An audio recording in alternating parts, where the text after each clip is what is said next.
Robbed a 5-year-old girl, your own daughter, of the life that she was to lead. You stole from your sons a sister. You took a daughter from her mother. You were convicted of reckless second-degree murder. Reckless in this context does not mean something that was an accident. It is defined under law as something that manifests the extreme indifference to a human life. Your extreme indifference to the value of human life is seen in so many of your actions in this case. In 2019, you beat Harmony. In the words of your uncle, her eye was fully black and blue like a raccoon eye, is what he said. Your words, when asked, were, quote, "I bashed her around the effing house." And then you hid her from the view of others, and you kept her from those that came to help her. On the date that you murdered her, you didn't hit her once. You punched her in the head repeatedly. You beat her in the car while at stoplights, more than one time.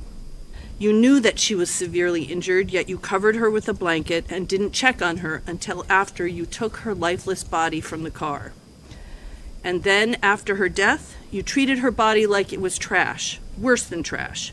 You did unimaginable things to her body, and all in an effort to save yourself from being discovered as her murderer. And then, on top of that, you threatened, abused, and beat your wife to keep her silent. Your criminal history similarly reflects your extreme indifference to the value of human life. Your actions having taken both a physical and emotional toll on so many. In 2008, you were convicted of criminal threatening after pointing a knife at a 15-year-old girl. In 2010, you were convicted of armed robbery and assault and battery with a dangerous weapon in a home invasion incident in which it was reported that you held up a woman at gunpoint, terrorizing her to the point that she lost control of her bodily functions. In 2009, you were convicted of first-degree assault for stabbing another person. In 2014, you were convicted of assault and battery with a dangerous weapon and larceny in a case in which it was reported that you shot a man in the face. In 2019, you were convicted of 2 counts of armed career criminal, 2 counts of theft, and 2 counts of receiving stolen property, all of the charges stemming from the thefts of firearms, guns, exchanges of guns for drugs and money. The court has to consider 3 primary goals of sentencing: punishment, deterrence, and rehabilitation.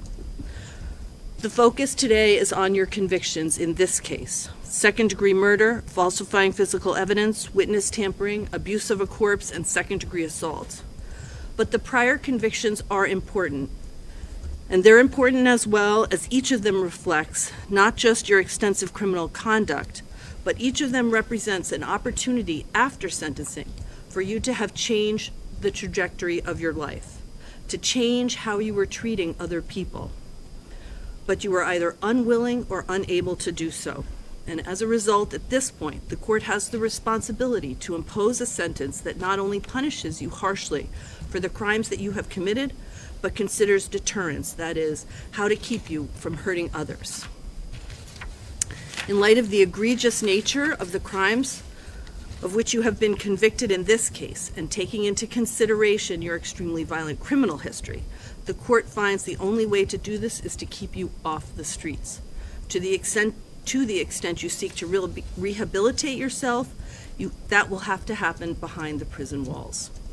Harmony was an innocent 5-year-old girl. You treated her in the worst of possible ways, in both her life and in her death. Therefore, the court sentences you as follows. On charge ID 2027112C, the charge of second-degree murder, you are sentenced to the New Hampshire State Prison for not more than life nor less than 45 years. That sentence is stand committed. That sentence is consecutive.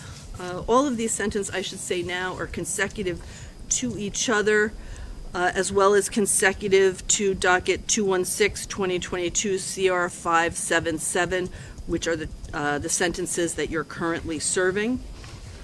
Additionally, you're to participate meaningfully and complete any counseling, treatment, or education programs as directed by the correctional authority or probation parole.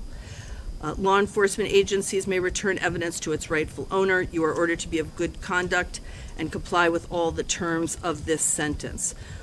This is also consecutive to the second-degree assault charge in the docket ending in 20. That is charge ID 1937947C. Do you have any questions about that sentence? Nope. On charge ID 2027113C, falsifying physical evidence, on this charge, you are sentenced to New Hampshire State Prison for not more than 7 years nor 3.5 years. This sentence is stand committed, consecutive to all of the other charges that I'm about to read you, as well as consecutive to the second-degree assault charge in the docket ending in 20 and the sentences that you are presently serving. You do have the obligation, as with the other sentences, to meaningfully participate in programming as directed by the correctional authority or probation. Parole, you're ordered to be of good conduct and comply with all the terms of that sentence. On the charge of tampering with witnesses and informants, you are sentenced to the New Hampshire State Prison for not more than 7 years nor less than 3.5 years. Again, this sentence is consecutive to the additional sentences that I've read to you that I'm reading to you in this case, as well as docket ending in 20 and the sentences that you are presently serving. You have the same obligations for participation in programming, and law enforcement may return evidence to its rightful owner.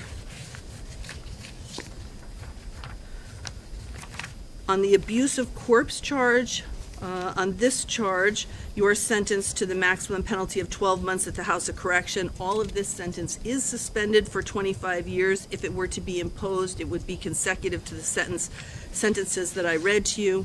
And on this charge, you will also have the provision of a no contact order, and that is no contact with the Sorey family, the Miller family, and the Rafferty family.